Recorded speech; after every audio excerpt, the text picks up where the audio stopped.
So hey guys, இந்த ரீடிங்ல வந்து பாத்தீங்க அப்படின்னா we are going to see that மிட்-மந்த்ல இருந்து உங்களோட ரிலேஷன்ஷிப் ஸ்டேட்டஸ் எப்படி போகும் அப்படின்றத பத்தி பார்க்கலாம்.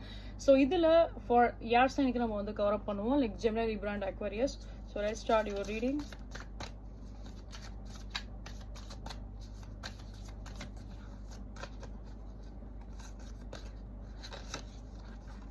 ஓகே, ஸோ ஓவரால் லைக் உங்களோட லைஃப்பில் பாஸ்டில் ஏதாவது ஒரு சில இஷ்யூஸ் போயிட்டு இருந்தாலும் சரி, பாஸ்டில் ஏதாவது ஒரு சில ப்ராப்ளம்ஸ் போயிட்டு இருந்தாலுமே சரி, ஐ ஹோப் ஓவரால் அது வந்து உங்களுக்கு கிளியராக தான் செய்யும்.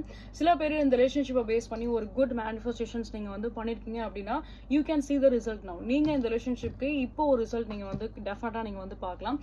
பிகாஸ் ஓவரால் எனக்கு வந்து பார்த்தீங்க அப்படின்னா லைக் ஒரு வெரி பியூட்டிஃபுல் அப்ரோச் எனக்கு வர மாதிரி தான் தெரியுது when comes to உங்களோட பர்சனோட சைட்லேருந்து பார்க்கும்போது. ஸோ த ரிலேஷன்ஷிப் ஸ்டேட்டஸ் நீங்கள் வந்து பார்த்தீங்க அப்படின்னா ஒரு நல்ல ஒரு பெட்டர் வேல கண்டிப்பா அது இம்ப்ரூவ்மெண்ட் ஆக தான் செய்யும். இன்கேஸ் நீங்க ஒரு நோ கான்டாக்ட் சிச்சுவேஷன்ஸ்ல இருந்தா கூட சம்ஹவ் ஏதோ உங்க பர்சன் கிட்ட லைக் அட்லீஸ்ட் அந்த ஒரு லிட்டில் பிட் நீங்க வந்து லைக் ஒரு கான்வர்சேஷன்ஸ் அங்க வந்து உங்களுக்கு வந்து பில்ட் ஆக தான் செய்யும். So overall it is be like very positive for you.